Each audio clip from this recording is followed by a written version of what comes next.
Vladimir Guerrero Jr. extended his hitting streak yesterday, and he's looking like the best hitter in baseball at this current moment. And Jeff Passan came out not too long ago saying that no first baseman is going to make $300 million. It doesn't matter what his name is, it doesn't matter what kind of production he's putting up. It's just not a realistic dollar figure for a guy who plays first base because you could get that production somewhere else for a lot cheaper. But Vladdy, he's really playing himself into some big money here. And Jeff Passan actually corrected himself and said that, you know what, Vladdy may be the guy to break that barrier. So we'll break that down and much more in this episode of Jay's Digest.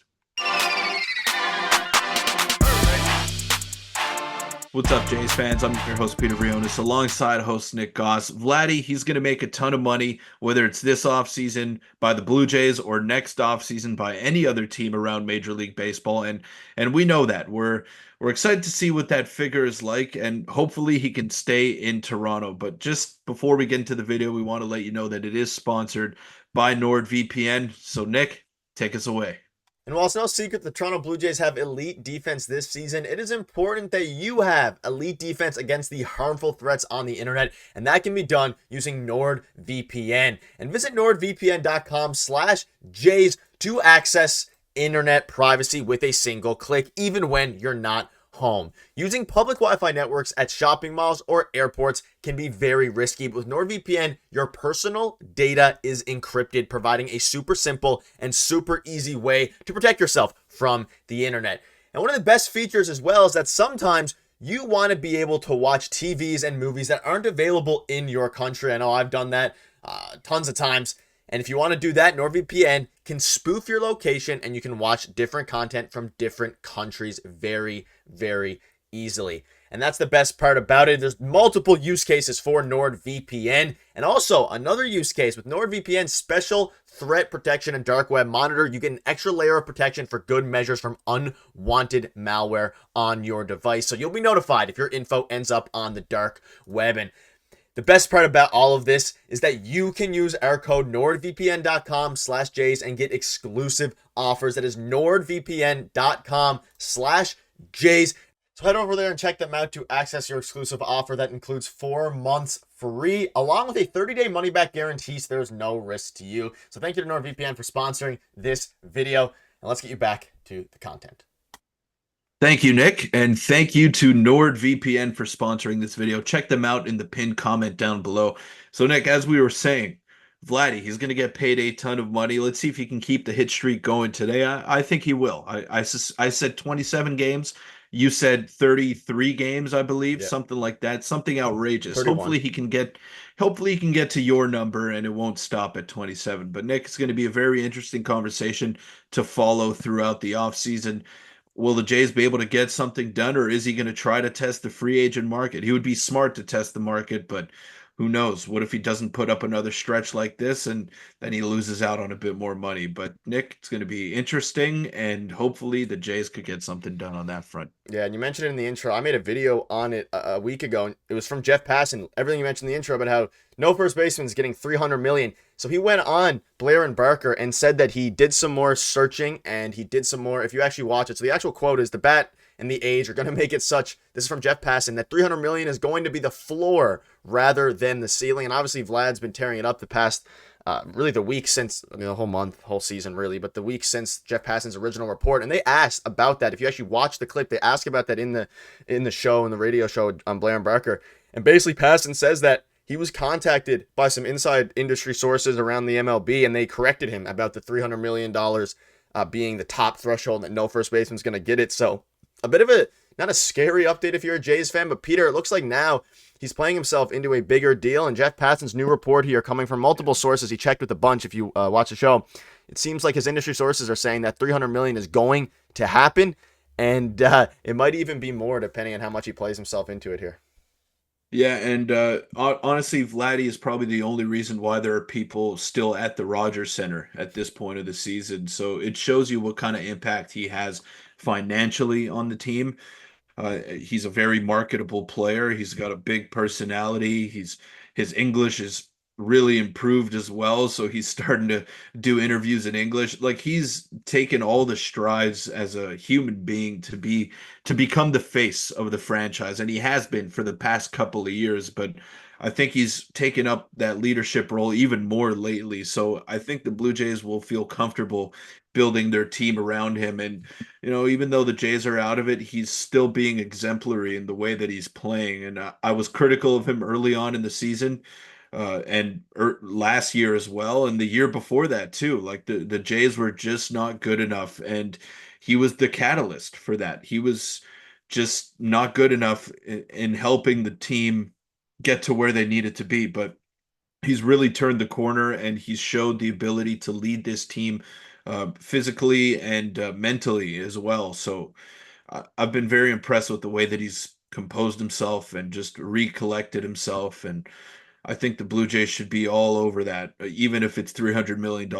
He's young. He's still got probably a decade left of this kind of production. And, he's taken big strides in other areas of his game. He's not great defensively, but he's been better than he was last season, and he's gotten into much better shape as well. So he's running a lot harder. He's beating out some of those routine plays that he would maybe dog up the line last year. So I really think he wants to stay in Toronto. It's just a question about how much money he's going to make and how much it's going to cost to keep him here. And the Blue Jays just, if they want to compete next year and the years after that, I just think they got to make that move and not even hesitate when it comes to the dollar figure. Yeah, and you basically, if you check in with how he's doing, you can compare him to some other players. And there's an article dropped with a little bit more inside info here. But Peter, we look at Bobby Witt Jr. He signed an 11-year, $289 million contract, and obviously Yeah. Witt is arguably the best player in baseball. He's at least top two, top three,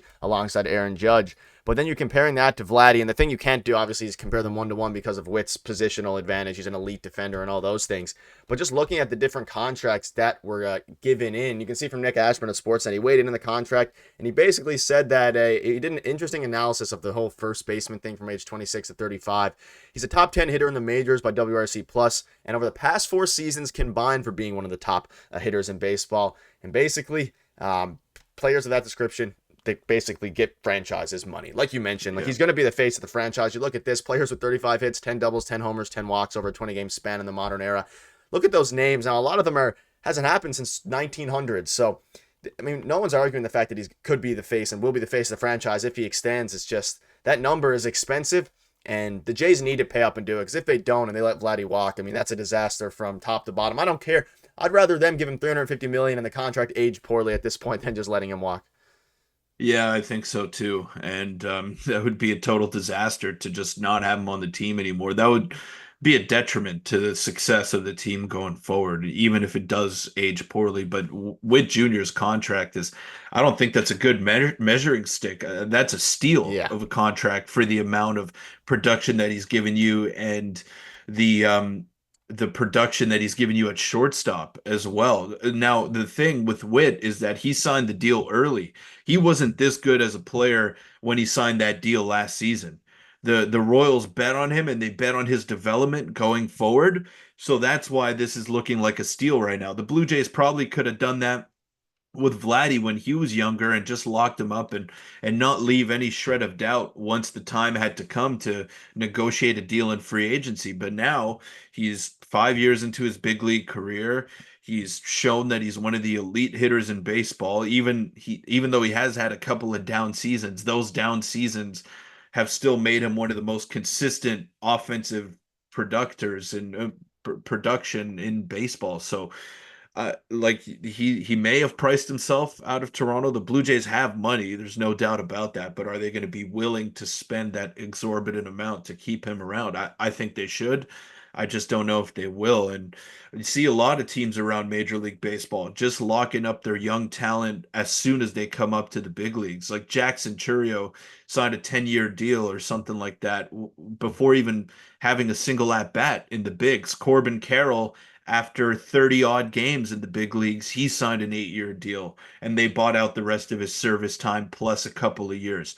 Now, Carroll hasn't been great this year, but that was still a deal that made a ton of sense at the time for both parties. Now, the Blue Jays waited. They waited and they waited and they waited, and now they're in this position where they're going to have to pay a crap ton of money for Vladdy, and I just don't know if they're going to be able to get that done with all the other teams coming in and bidding for his services as well. The advantage you have when you sign a player who is a rookie or in his first year to a long-term deal is that no other team can negotiate with them. So they're betting, yeah, they're betting on themselves a little bit, but they're also taking the money up front. So if anything happens to them injury-wise, then they know that they're secured financially, and the Jays just haven't done that with Bo or Vladdy, and it might come back to bite them. Yeah, I think ultimately he will be a Blue Jay, but that's going to be the topic of the entire offseason. Will they re-sign Vladdy, and then what other moves are they going to make? Because at this point, it's setting up to be a very wild off-season after this year, because also Bo Bichette, I have very little faith that he's going to stay a Blue Jay for the long term. So there's going to be a lot to discuss. But for now, let's keep our eye on Vladimir Guerrero Jr. extending his history today. But that'll wrap it up. Thank you guys for watching. And thank you to NordVPN again for sponsoring this one.